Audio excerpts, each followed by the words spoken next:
les TOC ou les troubles obsessionnels compulsifs, ou ce qu'on appelle en arabe al-waswas al-qahri.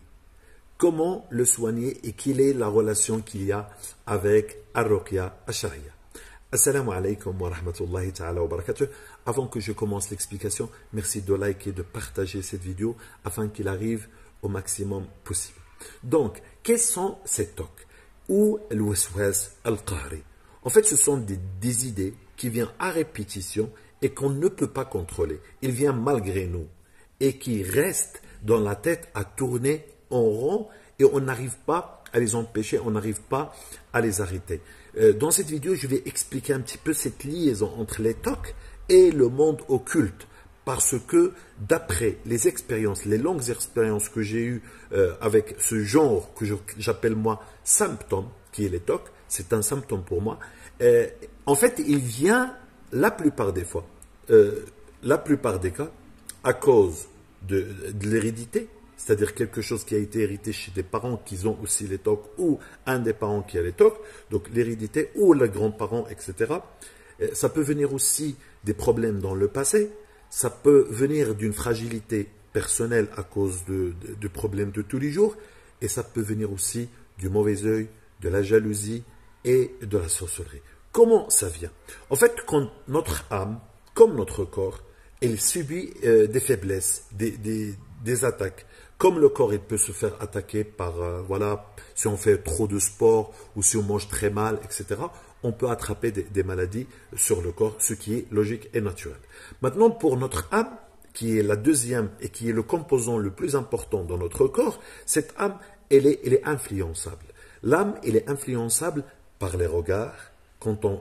C'est un petit peu incompréhensible, mais c'est une réalité. Parce que ça a été dit dans toutes les religions et surtout dans notre religion qui est l'islam, que voilà, en regardant quelqu'un, on va agir sur son comportement, on va agir sur son âme, on va le rendre triste, on va le rendre fragile et du coup, on peut être indirectement, on peut créer ou bien monter le niveau du waswas au niveau du TOC chez cette personne.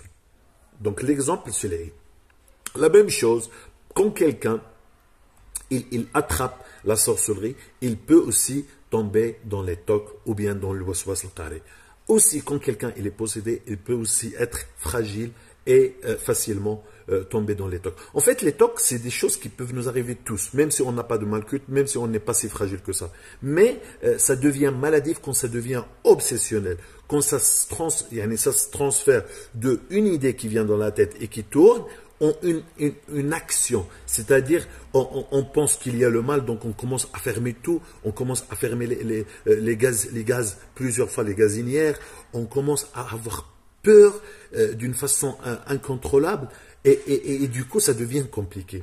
En fait, ce qui se passe, c'est que l'âme, quand elle est très affaiblie, quand son niveau est très bas, elle devient plus fragile et du coup, ce que nous avons naturellement, c'est-à-dire le peu de TOC que nous avons, comme la peur, on a tous plus ou moins peur, mais quand ça devient maladif, quand ça devient plus grave que ce qui est, c'est là que ça devient une maladie. Et pareil pour le TOC, que je considère aussi comme un symptôme et non une maladie en elle-même. Et donc, il faudrait, pour arriver à soigner ce genre de maladie, les waswas al-qahri ou bien les TOC, il faut comprendre quelle est l'origine de ces TOC. Si ils sont venus suite à un événement, par exemple, j'ai une patiente qui a déménagé dernièrement et qui a changé d'endroit et qui a commencé d'avoir des TOC parce qu'il était dans un milieu où il s'était familiarisé, etc. Et quand il a changé d'endroit, ça l'a changé et il a commencé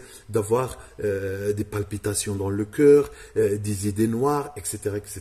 Donc en fait, il faut toujours demander aux patients, donc vous-même, si vous m'entendez, il faut se demander à quel moment ces TOC sont venus. Est-ce qu'ils ont toujours été? S'ils ont toujours été, il faut regarder, est-ce que le milieu de la famille, il y a des gens qui ont déjà ce problème de TOC. Ou bien regarder aussi, est-ce qu'il y a le mal occulte ou est-ce qu'il y a une possibilité de mal occulte. Ensuite, il faut regarder, est-ce que le malade est là des problèmes, c'est-à-dire il attire beaucoup l'attention. On parle beaucoup sur cette personne. C'est une personne qui réussit facilement, c'est une personne qui a plus de facilité pour l'argent ou pour une belle voiture. Donc il faut regarder tout ça.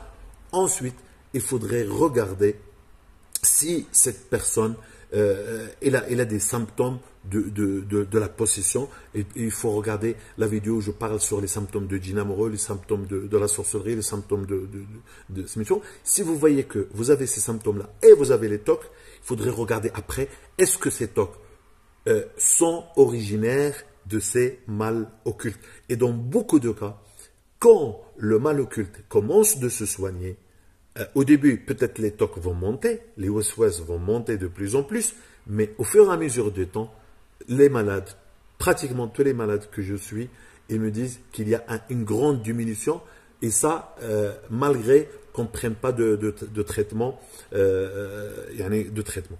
Et ça, c'est parce qu'en fait, la ruqya, qu'est-ce qu'il fait? C'est comme s'il donne une certaine énergie à cette âme. C'est comme s'il nourrit l'âme. Mais il faut que ça soit bien fait. Il faut qu'il y ait un pont entre le raqi et le récepteur qui est le malade, ou bien entre la ruqya, c'est-à-dire les audios, etc. Et pour créer ce pont, parfois, on a besoin d'une certaine, on a besoin parfois de parler bien avec le malade, le rassurer, etc. Il faut qu'il y ait une très bonne relation entre le patient et la personne qui le soigne. Et ça, c'est très important. En fait, il faut créer le pont. Parfois, on a des malades, mais on a l'impression qu'il n'y a pas le pont, il n'y a pas la bonne communication. C'est-à-dire, il y a une communication d'un côté, mais il n'y a pas la réception, la bonne réception. C'est pour ça qu'il faut vraiment qu'il y ait une bonne communication. Et ça, c'est dans tous les types de soins, que ce soit psychologique ou de mal occulte. Ensuite, il faudrait aussi que le malade fasse comme une sorte de rééducation. C'est-à-dire, il faut qu'il commence à apprendre à contrôler ces idées qui viennent. C'est-à-dire, il s'assoit comme ça tout seul, par exemple, et puis il commence les idées. Par exemple, les idées, ils peuvent être tout et n'importe quoi. Ils peuvent être sur la propreté, ils peuvent être sur la religion. C'est-à-dire, quand je dis sur la propreté, c'est-à-dire la personne pense qu'il est sale, il est toujours sale. S'il sort dehors, il est sale. Il ne faut pas qu'il touche les poignets, il faut qu'il mette des gants, etc. C'est-à-dire, il fait trop attention à la propreté. Ou bien s'il voit quelqu'un, il pense qu'il est sale, et donc il va automatiquement se laver ou bien faire des douches, etc. Donc il passe sa vie comme ça. Et il peut agir sur toute sa famille. C'est-à-dire, toute sa famille va s'arranger pour que monsieur ou madame... et ça, c'est mauvais, ça, c'est pas bon, bien sûr. Donc en fait, il faut regarder quel type de tocs nous avons. Il y a des gens qui ont des tocs de propreté, il y a des gens qui ont des tocs sur la religion, des pensées sur Satan, sur les tombes, sur la mort, sur Dieu, est-ce que Dieu existe, et plein de questions comme ça. Il y a des gens, ils ont des idées sur les autres. C'est-à-dire, ils ont l'impression que tout le monde prépare un complot, ils vont le tuer, etc., etc. Et donc, en fait, ça devient parfois, les tocs, ils peuvent se transformer en des vraies angoisses dangereuses. Et donc, en fait, il faudrait déjà localiser quel type de toc nous avons. Ensuite, il faut rester sur soi-même. C'est mieux, quand c'est très mal, il faut rester avec soi-même, avec un raqi ou bien avec un soignant, un psychologue, et respirer profondément, expirer profondément. Ensuite, penser à cette chose qui me travaille, c'est-à-dire si c'est le nettoyage, je pense à ce problème-là, j'essaye de réveiller le problème que j'ai.